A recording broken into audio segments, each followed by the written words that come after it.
Okay, this lesson, well, it's not even really a lesson, it's just a thing that I've been working on.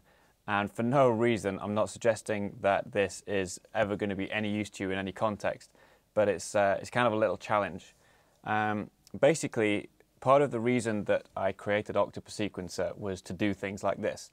Years ago, I saw a Mark Mondesi clinic, and he demonstrated playing 5 against 7, kind of a polymetric thing. So in 16th notes, 5 16th notes against 7 16th notes, which sounded like this.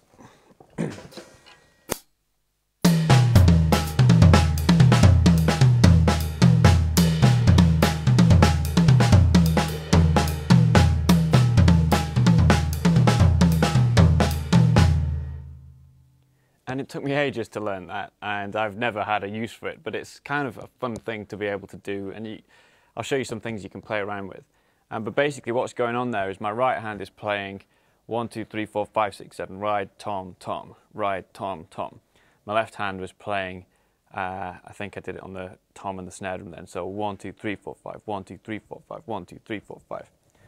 And what I did when I was trying to learn that the first time round, I wanted to get that pattern into my head. So what I did is I made a little melody in Logic where I repeated a 7-note group and a 5-note group to see what it would sound like. And what I actually did, I'm just going to draw it in here on the top line. If you check out the instructional videos for OctopuSequencer, you'll know what I'm doing with the top line. I have this one set to 7 notes long, and let's ignore those for now. 1, 2, 3, 4, 5, 6, 7. And this one's set to 5 notes long, 1, 2, 3, 4, 5. And the actual melody that I had was something like this, using the black keys. And I actually tried to play it on a piano. So I was playing B flat, G flat, and then D flat with my right hand, 1, 2, 3, 4, 5, 6, 7, 1, 2, 3, 4, 5, 6, 7, 1, 2, 3, 4, 5, 6, 7. And with my left hand, I played the notes in between. So an A flat and an E flat. So if we listen to just the right hand part, 1, 2, 3, 4, 5, 6, 7, 1, 2, 3, 4, 5, 6, 7, 1, 2, 3, 4, 5, 6, 7, 1, 2, 3, 4, 5, 6, 7. So I was playing that on the piano, and then I would put this part in between. 1, 2, 3, 4, 5, 1, 2, 3, 4, 5, 1, 2, 3, 4, 5, 1, 2, 3, 4, 5. And this is how sad I am.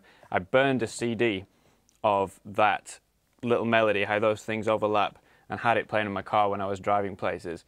And I would focus on trying to hear the right hand part and count that, and then focusing on the left hand part and hear that, and then hear how the two went together. So this is what the pattern sounds like together.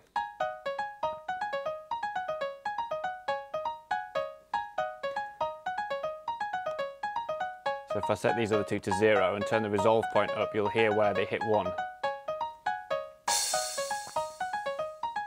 And what it is 5 lots of the 7 and 7 lots of the 5, and these blue numbers here will count those up for you. So once it's done a whole repeat, this number on the end will tell you how many of the 7s you're looking for, and this number will tell you how many of the 5s you're looking for.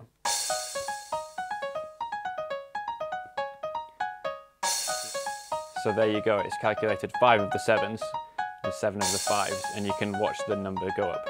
4, 5, 1, 2, 3, 4, 5. So once I had that, then I would try and play along with it.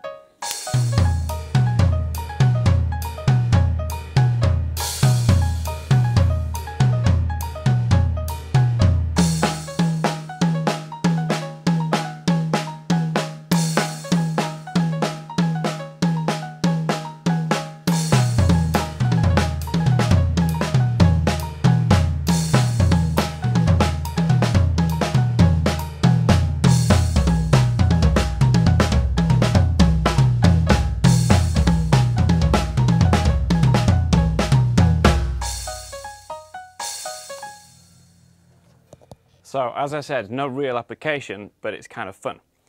So I was thinking about that again recently, since I'd written this software that made it really easy to program that in. And what I had set up before I put those top lines in, I've saved in the default patterns on OctopuSequencer. So if you get your own copy of OctopuSequencer and down here click on dot number 4, that loads up 7 versus 5 versus 4 versus 3. and I've muted these 4 and 3 at the beginning. But these I've played in here. Oh, and you got to make sure it's routed to drums. So this is the way I'm playing it: ride, and then high mid tom, and low mid tom, and here high mid tom and snare. So it sounds like this.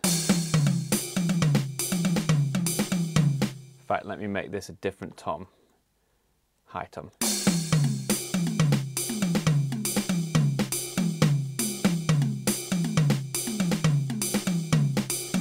The reason you weren't hearing the crash on the resolve point is that down here, and this is the challenge to anybody who wants to accept it, I've got a 3 and a 4. And what that is, the bass drum is playing every third note, so that's 7 versus 5 versus 3. And the hi-hat is playing every fourth note, so 7 versus 5 versus 4 versus 3. And this is metric, so you could play 7 against 5 against 4 against 3 in a bar if you played quintuplets and septuplets and 16th notes and triplets. But what we're doing here is 7 16th notes versus 5 16th notes versus 4 16th notes versus 3 16th notes. So I've got as far as being able to do 7 against 5 against 4, or 7 against 5 against 3. So 7 against 5 against 3 is this one here. So listen to the bass drum, that's playing every third note.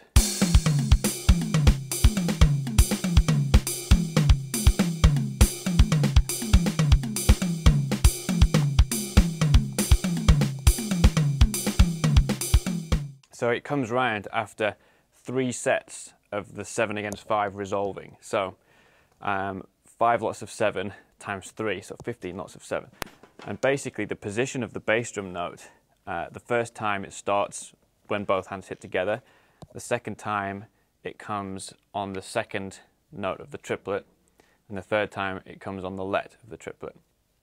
So I'll do it and I'll play the bass drum and the hi-hat every third note. And so it's easier for you to hear where those are coming.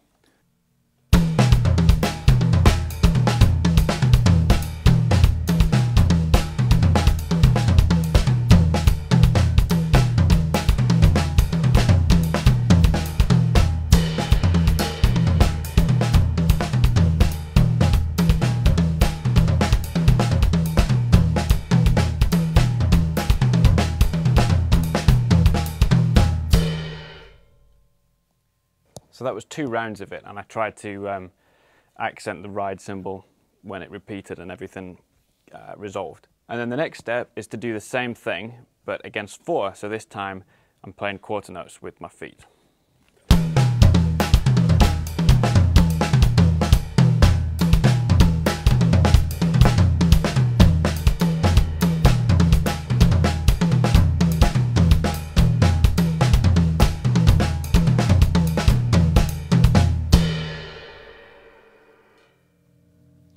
So that resolves after 4 lots of the 5 against 7 pattern.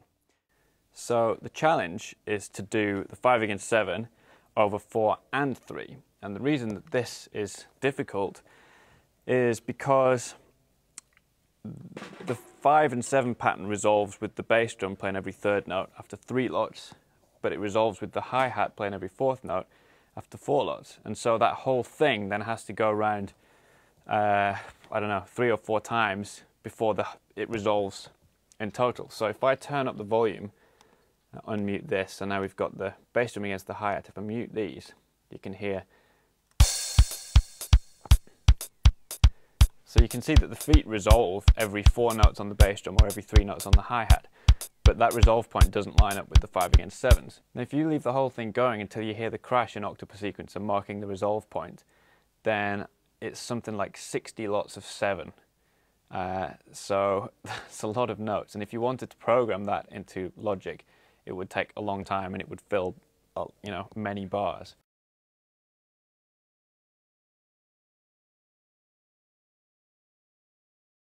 Now if I turn the volume down on these subdivisions of the 7, so we just hear the ride cymbal on the 1, and if I turn down the snare drum, so we just hear the tom of the 5, now we're hearing 7 against 5 against 4 against 3 without the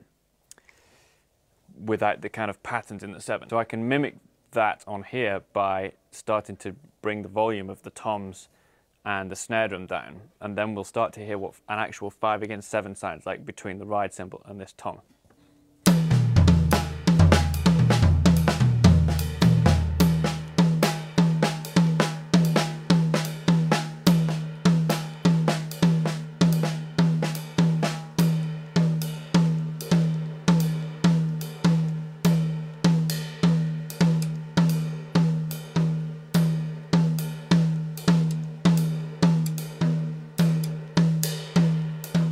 That's what 5/7 sounds like. So yeah, I'll play you a little bit of what it sounds like, but you can get your own copy of OctopuSequencer and have a go for yourself. It's hard, pointless, but kind of, you know, a fun challenge.